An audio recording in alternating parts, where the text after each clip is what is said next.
Voilà, Bokechu premier, merci en tout cas Nengo Yambi. Ah, ya Yambo. Mais ça Nengo premier, pour tout ça lingala.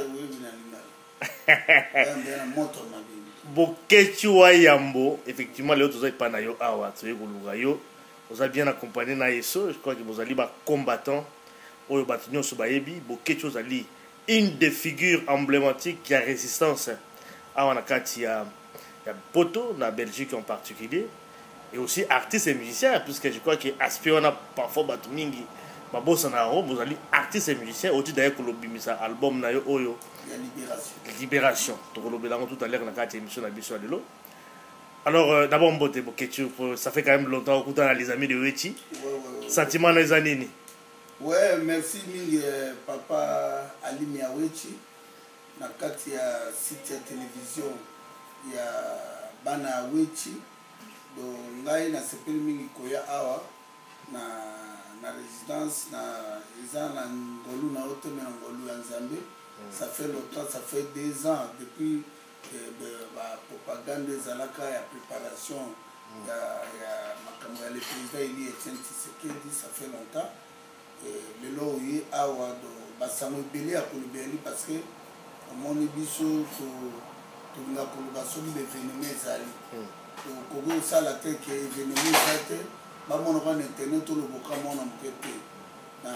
na kumisi kaka Nzambe ya Dieu tout puissant ke abongisa émission ezala na sagesse lokwa baroi Salomo po peuple na biso diaspora partout dans le monde pe bandeko baza na Congo mobimba na bandeko baza na Kinshasa surtout bandeko na biso ya este ya Sud Kivu Nord Kivu kobana na Butembo Beni Gomba Goma Kivu do bandeko na biso na baza ko subir na moment toza ko tsolola no awa ba makile eza kotanga et puis donc na remercier kaka courage ya Floribert Chebe ya oya longwaka tina ndako akende na King Mazière et pas ya John Yumba po John Yumba boma Floribert Chebe ya elongona Arido Hippolyte Kanambe le fils de Christophe Kanambe donc complot international complot na bato ya région ya Grand Lac o Ruberwa Kengwa Dondo elongona bandeko na biso mokolo ya pombo préféré soutenir bato bauta na Somalie na Érythrée o Rwandais Tutsi Kagame Hitler d'Afrique elongona noko na ye Arido Hippolyte Kanambe na remercier makila ya les diaspora les plus courageux Armand Tungulu Mbutiandambo oyo akracha na elongi ya Arido Hippolyte Kanambe un diaspora courageux oyo azwa libanga pona kolakisa symbole ya courage ya bitumbo tozana ngo lelo bitumbe tellement partout na remercier pe courage ya petit na biso c'est dire Nyanza na niveau ya Congo motas doit essence amisi opila pe akufa pona makamba Congo ya mona bitumbo oyo tozala na respect mingi na ndeko na biso fidèle bazana oyo ebembe na ye monana te pe na ndeko na biso Passer Lukusa oyo basasina ye na Arido Hippolyte Kanambe le fils de Christophe Kanambe un Rwandais Tutsi imposteur un irrétrait un vagabond oyo azali na tête na pays na biso mobeti mutendo munene oyo aya na kati ya Congo ayebaka na vine te akobeta mitendo ayebaka na vine te akokontrole lelo Congo boye un baba epa na biso tobengaka emumu na Équateur tobengaka lokisi ça fait moto alobaka te koloba ne ezali kaka alia makila ya peuple congolais so bengango vampire les vampirés les cannibales donc ndenge ezana na sepeli Ali Miawechi ngana nga émission na degré oyo donc na zongisi pe courage ya Pasteur Coutinho Fernando oyo azali na prison bakanga illégalement asale lokote awila kaka to sauver Congo le biso toza libanda wa na remercier pe ndeko na ngai papa eso o tozali mobundeli munene ya Congo mutoto Manyema mona ya Kindu place Makembe uta place Bitabe uta donc je crois que ça tout à l'heure aussi parole prendre un peu ça fait message aussi pour na ba ndeko na biso ya est mais comme on lobele déjà moi bitumba o ezongeli kuna na côté ya est ya mboka na biso na Nord Kivu bitumba ezongi makasi pas na composer quand même bato bazona na biso lelo toza mardi le 16 juillet donc vraiment le 16 juillet 2013 bitumba ezongi na Goma alors en tant combattant résistant bokechwa yambo par rapport à guerre ezako leka kuna na est yo point de vue na ezanini lecture ya situation ezanini. Merci papa Aline omoni na bitumba oyo omoni ngai na kasi na ye na kuti bino na poto wana Bruxelles ya papa Aline oyebi na changer langage te le même langage on azo sur no lelo awa le 16 juillet yango langage na bandaka nango na kata poto na résistance état que artiste musicien engagé il y a RDC et puis leader d'opinion et puis les grands combattants les grands résistants omoni bitumba oyo lelo eza mawa lelo eza mawa na bandeko na biso soi-disant oyebi na 1990 Mobutu alelaka comprenez mon émotion bandeko na biso tout baza lelo na parlement na Sénat basengaka ba multipartisme que démocratie ekota na kata mboka mais lelo bandeko na biso na après le Mobutu oyo tobengaki les grands dictateurs oyo quand même asalaki befort moto toyaki na mabe na ye mais abatelaki mboka wana tomonaki bamama na époque ya Mobutu bamama basamba ndenge bakomi 2 millions de femmes violées oyo lelo ndeko na biso docteur Mukwege aza kopeye kuta ariskaki baliwa na ye mpona makambo ezoleka na Congo omoni lelo soi-disant bandeko na biso baza na bapoliticien tokende élection 2 fois oyebi tokende na 2006 oyo lelo Jean-Pierre Mbemba alobaka j'ai accepté inacceptable lelo Jean-Pierre Mbemba aza na laye tokende na 2011 oyo lelo badiaspora basoutenaki le président Eli Etienne Tshisekedi azwaki poids surtout yanga etaki artiste tina banzembo oyo na soutenir na banzembo na soutenir na makambo nyonso mais lelo bango tout bandeko na biso na baza na Kinshasa baza komona ba Martin Fayulu ba Makila ba tebele ba biso na yebi bango te bakanku baza ebele na ba mende batotona baza conscient baza responsable ya makambo ezoleka na kati ya mboka na biso omoni bitumba eza na est M23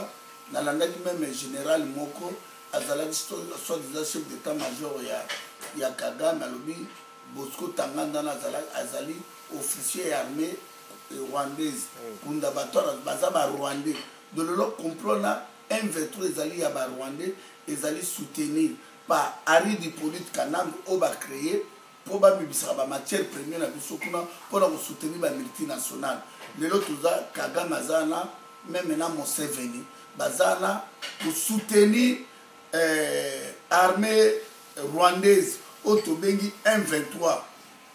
oyo eza koboma bandeko na biso tongo midi pokwa lelo oyo ngai nakoloba na question oyo pose ngai napesi ki responsabilité non c'est pas ba diaspora parce que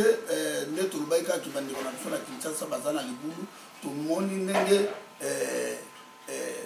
Kanambe moko abimisa mundoki na boma bandeko na biso na 2011 Bandre Kimbuta na bazoe baboma bandeko na biso même vesi priyo wechi na mona ki ba image ndenge elekaka na kata Congo wana donc na makambo ezoleka na este bana inikin IEC IBTP Institut supérieur pédagogie eza na IPEN ba étudiant ba université ya Lumumbashi ya Kisangani ya Kivu donc étudiant nde mutu basovaka mboka mo biso ba diaspora to sali mosala na biso to sala libanda mboka mais étudiant baza makasi na ba Facebook baza makasi na internet. Mais qu'est-ce qu'il faut faire parce que les Canadiens Facebook na internet pour faire quoi? Non. Solution c'est quoi la guerre en Israël? Parce que ça aussi les gars problème to bozo lo baka. Solution non. Oui. Solution à guerre na est pour ngai il fait chasser le gouvernement et occupation. Donc ndenge za yango na tuko biso ki to le kina l'élection mi balé na ndenge to ça la démocratie. Ba nombre nango eza respecté te. Yango to bi fait to chasser par les armes. Donc il fait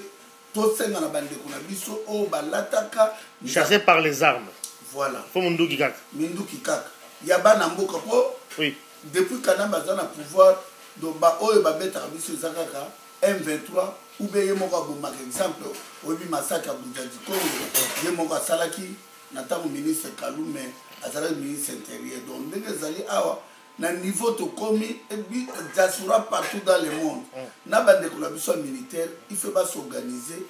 pour ngaza na civil donc ngaza civil militaire fait pas joie effectivement au lobby par Manduki ouais. Il faut guerre la biso moko bala mboka toi tu penses que une rébellion et qu'on sans qu'il y ait soutien de l'extérieur. Parce que guerre de Colombie, rébellion à Balamboka, et c'est vraiment possible sans qu'il y ait appui de Libanda. Non, normalement, biso na stratégie au to sala na kati ya soutenir ya to senga bande kuna biso nyoso o balata kanga kumba na terpele bango pe na kata nzimbo na basala nini bo bataza ko basala quoi bas organiser il fait bas to mona kango na Mali général capitaine à Chassaki président ou azalaki général na kata tête à pays tant bango mona ça ne va pas et puis le lot moni armée soi-disant FARDC na kata site qui vous na S na goma kuna ba déposer minduki nyoso na M23 combat déjà na MONUSCO eza pour protéger aéroport ya goma ya tolobi me bande kuna biso quand même bazala ba soda ba jouer rôle moko ya munene pour chasser même Kanambe par dans kuluta baki dans tous les camps de figure toko ko pesa sa position mais partout toi la tina rébellion pour te rebattre sur rébellion pour battre trop mais il soit moyen d'aller à pour chasser sur place il faut que nous avons stratégie pour que chasser sur place donc naïbi vraiment que il faut que chasser Kanambe sur place effectivement et pour avoir passé la question sous ça et tout ça il a mot bah ça par rapport non je pose est vous en a est vous allez plus originaire à côté kuna Maniema je pense que côté Nabino vous allez même frapper par rapport à la guerre depuis Maramango et Oumeli quand même moi ming bamboule belé mais pour na yo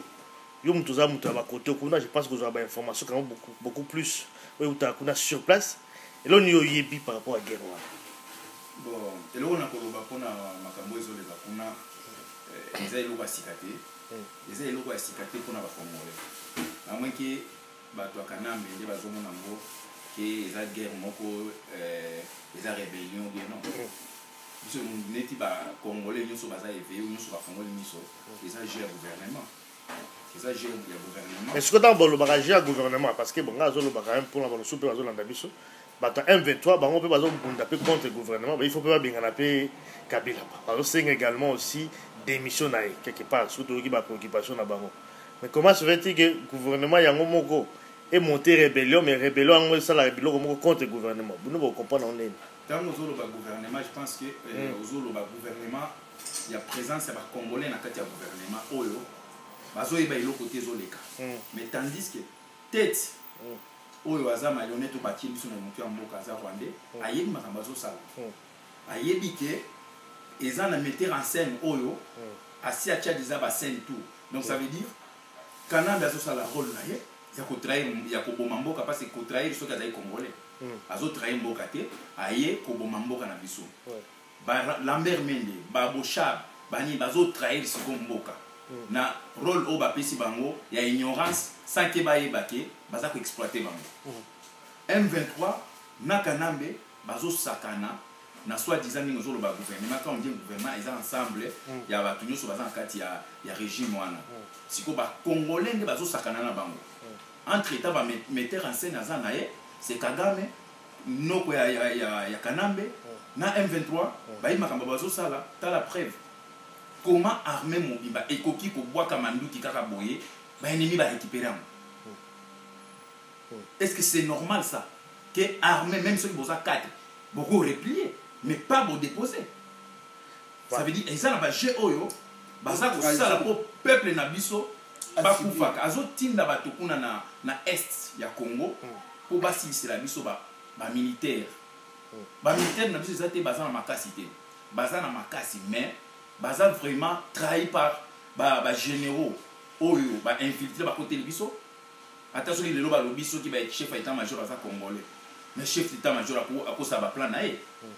na rolo ba pesi bango et pas ya metteur en scène que yo sala boy peut-être à mon quand c'est que ça la bien azolo ça la bien mais baza trahir parce que ba poste clé ils ont ba généraux rwandais ba colonel ba major dans bozo bima bo keso qui est so qui nini ba ba pesi information c'est ça ba peuple na biso azo kufa donc rôle oyo ba pesi Kanambe na M23 ils ont pour exterminer biso.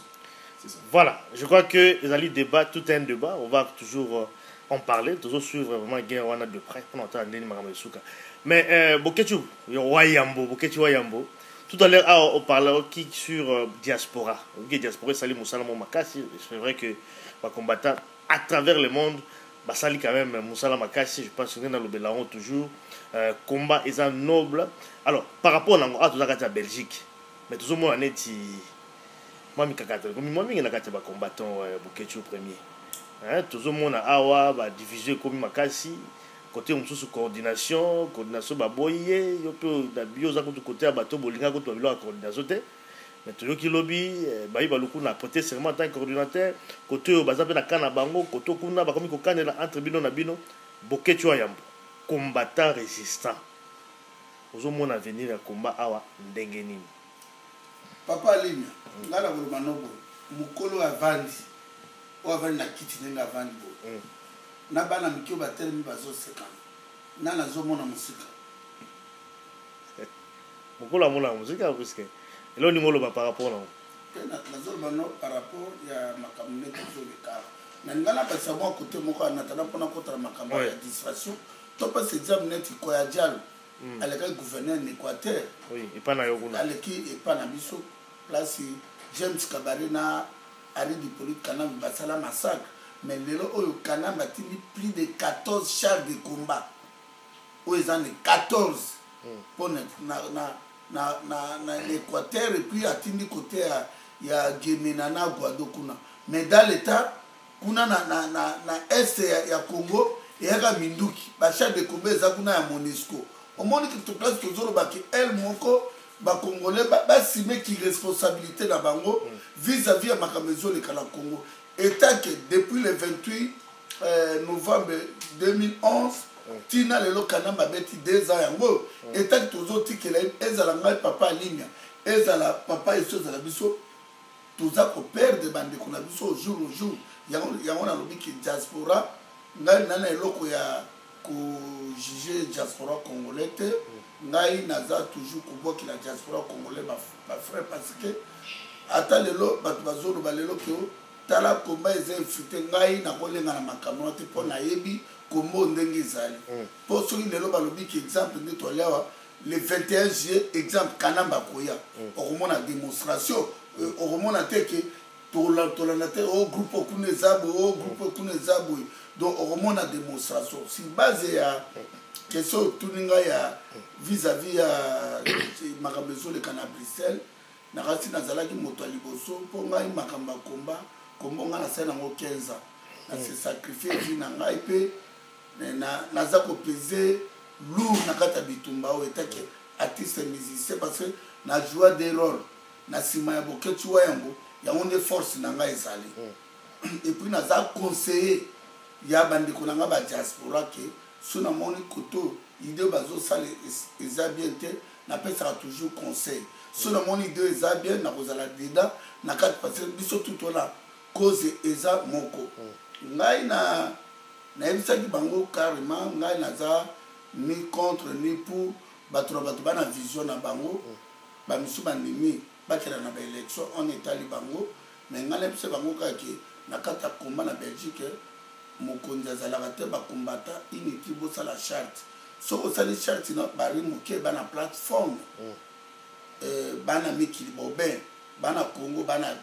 plateforme na bango ba Rex Kazadi bana plateforme na bango même ba RCK ba bimisa pe plateforme na bango bazana ngo mais soki ezali ki likambo ya totia ba diaspora nyonso o bazana Belgique na biso to lukata to coordinateur ngaza contre na bango depuis ne bandeliti na suka ngai na zolo bakati bandekona basa l'effort ya ko réfléchir parce que makambo nyonso toza kosala na se ya soleil ekofutama na se ya moi bato baza kobundisa bitumba oyo lobi papa alima so toza na envie kaningo te caméra boy lobi yo moko oza na aéroport andili okomona nde bakojuge bato mpona bitumba oyo bato bamona te kele mosu motu na moto bon nalobi te nayebi posa ya bato te me na makambo baza kosala yango eza kotinda biso motu na moto asala analyse tosala analyse ezala ngai yo ezala papa eso donc soki groupe ya bandeko babi moi je crois que biso tout nous sommes unis